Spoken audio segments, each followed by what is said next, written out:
You guys following me around? Well, let's start. Come on. So this is the alter ego's domain. These masterminds are controlling everything that we saw on the alter ego stage. When we say that they're backstage singing, they're actually in this back area with the really cool mocap suits on. This is the big alter ego set stage, but it's pitch black. You guys watch out. It's really dark right now, but when you see it on TV, you're seeing over 1 million lights. You're seeing so much great music. You're just seeing a whole bunch of amazing technology that hits this stage. That's really all the magic that I can show you. Check this out on our big 2-night premiere. It's going to be so much fun. It's going to be such a crazy season. You're going to laugh, you're going to cry, and you're not going to be able to wait to find out who wins Alter Ego the first season. Who's our next generation superstar?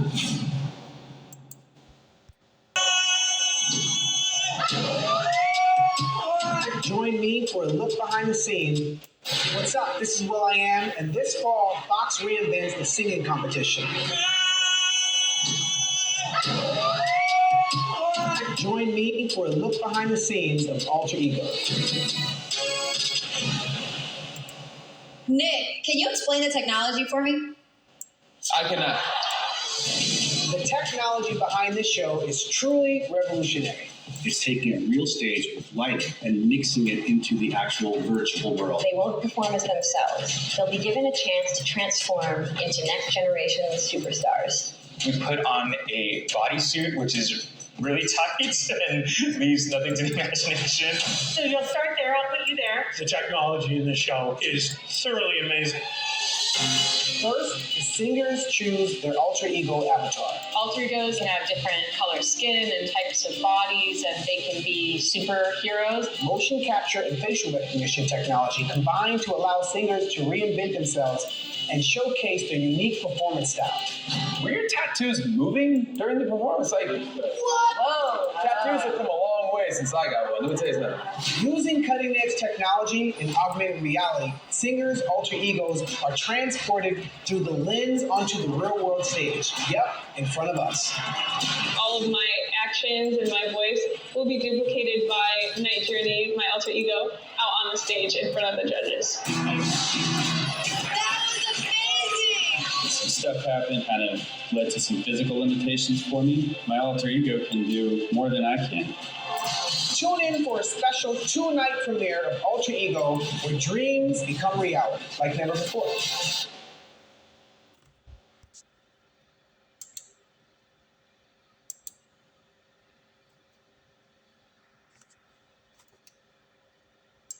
Speaking about war and poverty.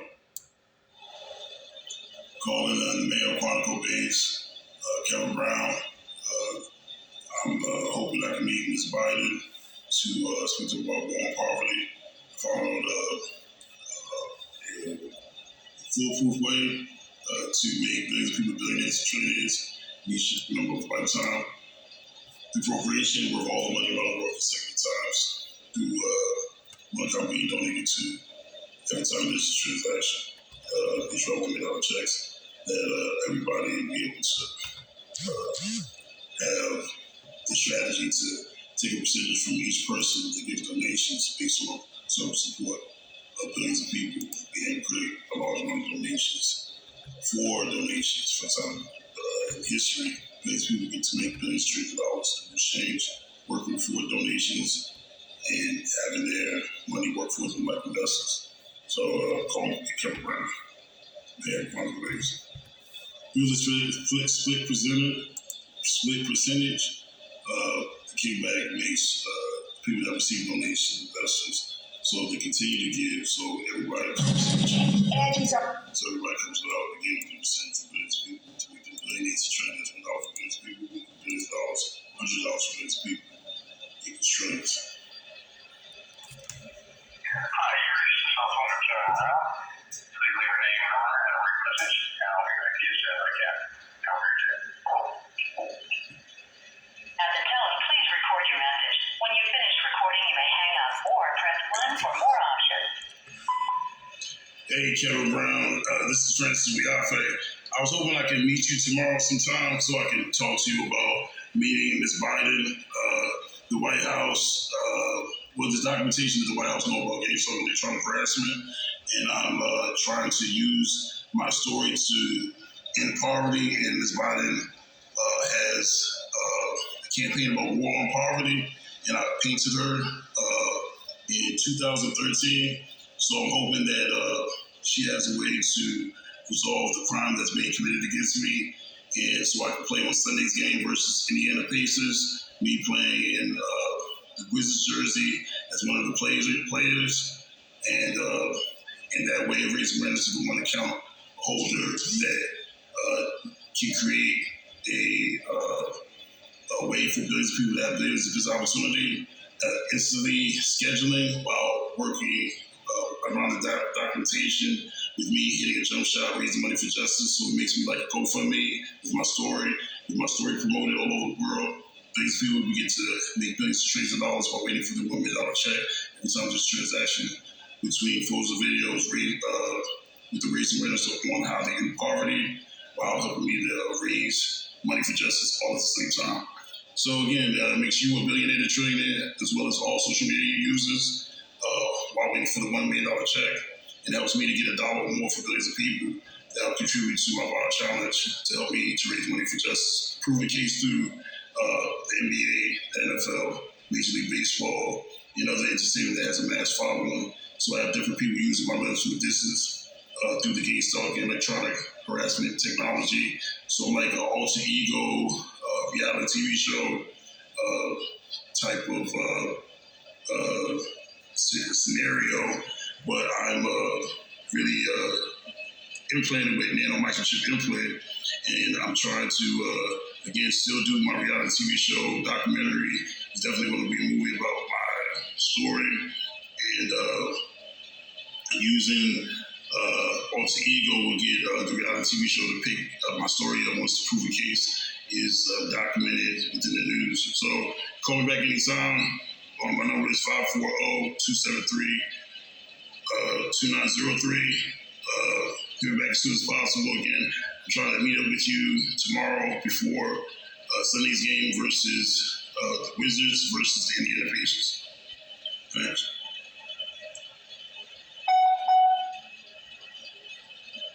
If you're satisfied with the message, press 1. To listen to your message, press 2. To erase and message review. Hey, Kevin Brown, this is Francis Wiafe. I was hoping I could meet you tomorrow sometime so I can talk to you about meeting the Biden, the White House, what the documentation the White House knows about the electronic harassment, and my story too. If you're satisfied with the message, press 1. To listen to your message, press 2. To erase and re-record, press 3. To continue recording where you left off, press 4. To leave the number from which you are calling, press pound. To leave another callback number, enter the 10-digit number. Then,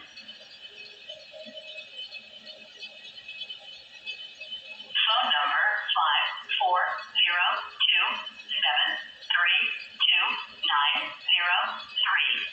If the number is correct, press 1. To re-enter to send your message with normal delivery, press 1. To send your message with urgent delivery, press 2. Thank you. Your message has been sent.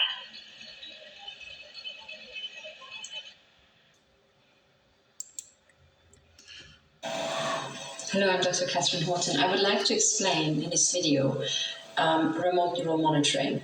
And I'll just give the very, very basics so that when people approach you and they say, I'm a victim of remote neural monitoring, you don't just write them off as crazy or something like that. And to understand what they're saying, you have to know a bit about very, very modern technology that's currently being literally trialed on people. So the person who approaches you and might say, I'm a victim of remote neural monitoring, just like the victim who might approach you and say, I'm a victim of organized stalking, or I'm a victim of microwave weapons. You know, you have to know what to look for. You have to know what the current status is of science and of weapons technology to be able to assess what they're saying and put it into context. Because if you do not understand the context, these people might be saying something that actually exists and you just write them off as crazy, which will mean that you're not actually there for another human being who's approaching you, begging you for help. you know. So that's why you have to understand these things. It is, I think, your civic duty to do so, even if it's scary, even if it sounds out there. So I will do my best to explain this technology, but you have to know that this technology is more or less classified. So what we do know about this technology are patents from the 1970s. And there are some patents that, are stem from the 1990s, which have expired. And whistleblowers have come forward and they've actually said this technology is now being used on people in an illegal fashion. So crimes like that are being committed with a known technology, and the actual effects might be scary. So I'm not going to, swamp you with the patents. You can find them yourself. I might put a link down there, but what I want to say is roughly describe how this technology works, and I will be very hand-wavy. So all the real key experts, don't just stomp on my head if I'm imprecise, because what I would like to do is explain this to people who maybe do not know anything about physics, okay, and nothing about technology. So essentially there's this new thing, this new capability that we have, which is called remote neural monitoring, and nothing about technology. So essentially there's this new thing, this new capability that we have, which is called remote neural monitoring. And what it essentially is reading out your brain functions remotely. And you can, as you can imagine, if you could read out a human being's brain remotely, you can probably also perhaps influence it remotely, and that's exactly the problem. So when victims come forward and they say, I'm a victim, they might be the victim of a horrific crime. That's essentially absolutely a world premiere, essentially. This sort of crime has never been there before, has never been seen before, and that's why law enforcement, lawyers, judges, and doctors might have never heard about it, because it's actually using very modern technology. What it is at its core is essentially the following thing. When you are, for example, moving your arms about, or when you're thinking about a certain topic, when you're processing information, like whatever goes through your eyes, or your ears, and you're hearing sound, or you're seeing colors, or you're seeing images, and then you're reacting to them, or you're doing sport and you're moving your limbs to play volleyball or whatever, play football. This is all done with electrical signals inside your head. And every electrical signal is like a small current running along on the wiring in your head, if you like, and along your spine, and these signals are sent into your arms and your limbs, and your brain is wired up so everything can be steered. When I'm moving my fingers, it's essentially all steered through my head, through my spine, through this neural system. And that's why medical books can say, okay, this area is in charge of speech, and that area is in charge of moving maybe this side of your limbs and that side of your limbs, and so on. So there are similarities, roughly speaking, but then also finer details will be very individual. So now we have the situation that if someone can read out your very specific brain circuitry from the electromagnetic waves that your head radiates off, and if he or she then radiates it back, as much as the current moving will generate a field, similarly, a field impinging on a conductor will generate a current. So, the two things are connected. And one will have the other as the result. And similarly, the other will have the former as the result. So when someone has read out your personal brain print and will shine it on your head, essentially force the current inside your head to flow a certain way, he can, or she can, in principle, control your limbs in a way that is very unique to you, or control your thoughts or your emotions.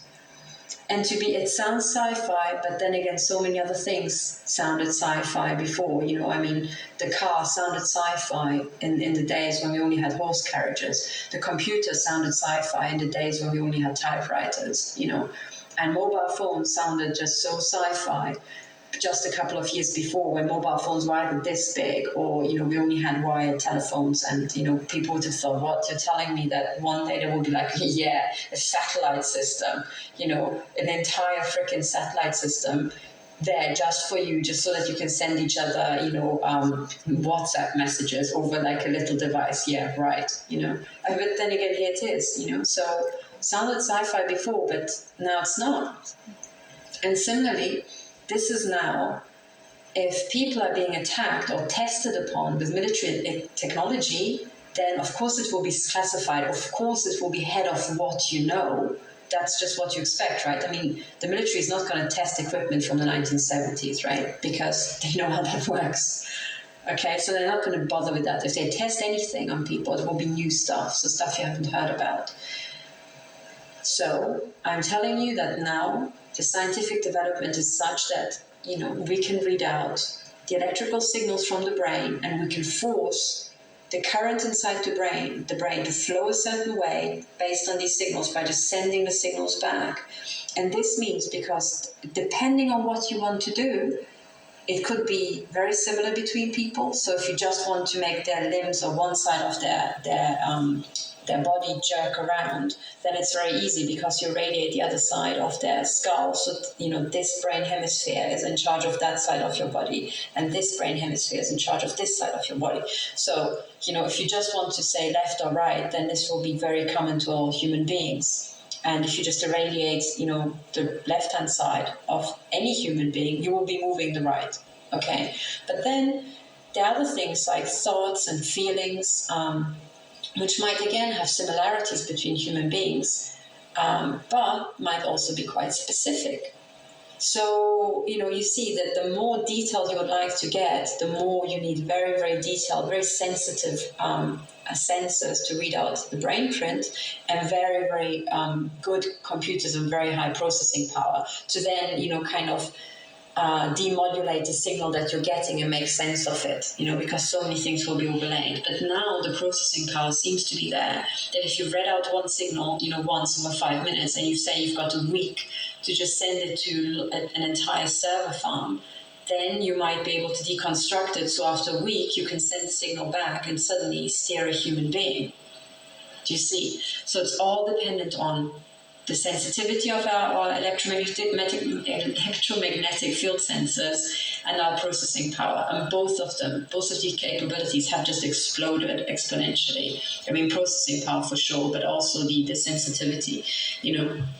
So then, if people say, my limbs are being controlled, you know, it could be because they are being pulsed externally, and, you know, pulse is being shot through their window or maybe even their wall, that then suddenly jerks their limbs or makes their muscles cramp, you know. And then you have to think, okay, this person, if it's not a neurological disease, then this person most likely is probably being tested upon, you know, or fired at with this technology. And when they say, oh, I've got the feeling that, you know, my thoughts are being read out, or my speech, you know, there's something called subvocal speech, and some of it is just generated in your head. But sometimes, for example, when you're typing your password, you know, you kind of say, let's say your password is banana. Don't pick banana because, you know, everybody picks banana. So pick a safe password. But let's say it's banana. And then when you actually, before you type it, you think, what's my password? You would internally already think, oh, banana. And then when you're typing it out, you might almost like move your lips. And if you're not moving your lips, you might, without noticing, actually pass air through your vocal cords without making an audible sound. But you would say, you know, inside. And your tongue might move, and your vocal cords might actually resonate, just like as if you'd said it out loud, but just much weaker, so you don't make an audible sound. I mean, if, say, you could irradiate your thyroid or your throat, and actually read out, you know, the air and these vibrations very, very precisely, you can already see that with that someone who's got special equipment might be able to pick that up, you know, and might be able to reconstruct it. And if we're now talking military type technology, classified technology, this may be 15, 20 years ahead of what has been made public, and someone says, you know, I think somebody is reading out my subvocal speech, then again, don't say, oh, this is crazy. Say, well, if you're not crazy, if otherwise you come across as perfectly normal, then let's not assume you have this kind of weird disease that keeps you normal in any other way, but just on this particular topic sends you crazy. That's very unlikely. Instead, rather think, hang on, can I imagine that this could be done? That there could be maybe that you might be tested upon, against your will with military technology, because you know how big the military intelligence complex is. You know that they want human test subjects, because these, anything that's military is not against animals, it's against human beings. So, you would have to test it. Your enemies will be human beings. Maybe robots one day, but today it's human beings. So they will test it on human beings. So they would then, try it out on unsuspecting people. So when unsuspecting people come forward and say these things like, oh, sub-vocal speech is being read out, my brain print, my thoughts are being read out, my emotions are being read out, or even influence, think military tech. Don't think crazy straight away, because then you underestimate just how big the military intelligence complex is. It's massive. It's like, mind-blowing fractions of GDP, and in actual real times, how many thousand people work on that? What, gazillions of different gizmos being developed and having to be tested and stuff like that. So do not underestimate that, because this is now a proliferating industry that sometimes is just manned by ruthless people who just love war. That's why they work in military tech and not making baby toys, So the people manufacturing baby toys and people manufacturing weapons for war will be different sort of people, And those who make military kits might, also just grab innocent people who are helpless and just, shoot at them and see what happens, and then just discard them and throw them away. Do you see? So when these things happen, so remote neural monitoring sounds like, in most cases, what I've seen, exactly like this technology that, is still classified, but there's enough reason to believe that this is actually exists. For example, because there's a leaked document. There's a leaked document, which I shall also post later on, which says exactly this is what it is. We had the Human Brain Project being announced by Barack Obama, the really big project to decode the brain. So now when innocent people come forward and say, I think my brain has been decoded, then you think, oh, you must be mad. No. Did you just hear about this multi-billion, dollars, pounds project that's just been announced? Sounds like what she's saying to you, or he, sounds just like it, So when a multi-billion project to read out brain prints is being announced, then you probably expect, given the ruthlessness of certain men, and no doubt also women, inside the military intelligence complex, that they will just grab innocent people, test on them, and then throw them away. So, you see, so this is how to understand remote neural monitoring. What it is essentially people being grabbed, randomly, and then their electromagnetic signals are being read out and then fed back to them, and all sorts of things are being done to them. And what is being done to them in detail, they can tell you. So listen to their testimony carefully, and depending on how much you know about technology, you can reverse engineer what has been done to them. But basically, this is what you would expect. It's electromagnetic signals. With that, you can move muscles, because this is all done with electromagnetic signals. And neural activity inside your head, again, is generating electromagnetic signals. So with these advances in processing power and the sensitivity of our electromagnetic sensors that measure fields, you can now, I'm telling you, read out people's brain activity. And to what sort of sensitivity just depends on how much money you have and how advanced your kit is. There you go. Hello, I'm Dr. Catherine Horton. I'm making a short set of videos about the crimes that are being committed against me and other victims by the intelligence agencies. And what I thought I'll do for that is I'll split my testimony into several separate videos. So you can select which of the videos you would like to watch, what information you'd like to access. And what I'm also going to do is I'm going to make my statement under oath. And the idea is that if you're a victim and would like to use an expert testimony or the testimony of another victim in court, you should be able to use these videos. So I'm using the English oath as it conforms with the Oath Act 1978.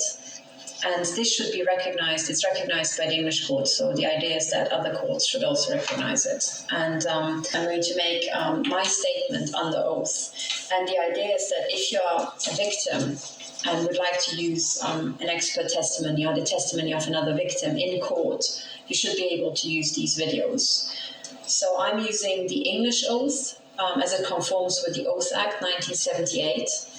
And this should be recognized. It's recognized by the English courts, so the idea is that other courts should also recognize it. And so my sworn testimony I can be bound by, and it's to the best of my knowledge.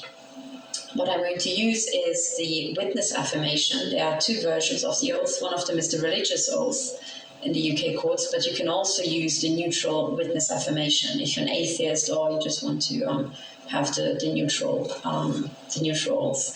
The two are exactly identical.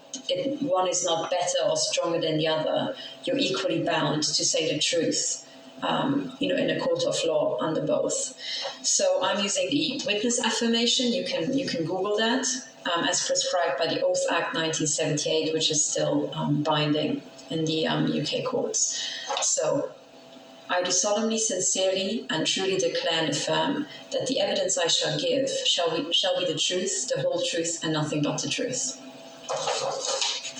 So as I said, I'm Dr. Catherine Horton. I was born in Transylvania, which is part of Romania. My parents, so this is a copy of the original letter, and I'm showing you a copy because I blacked out my date of birth, and it's because it's still used by banks and other places as a password and things like that. So I don't really want to make that public, but I will show you this letter. So this is what it looks like. That's St. John's College, Oxford here. That's their contact details should you want to confirm this with them. And this is the date, 9th of August 2012. So you can see that was about 2 months before I left at the end of term in 2012. So Oxford has 3 academic terms.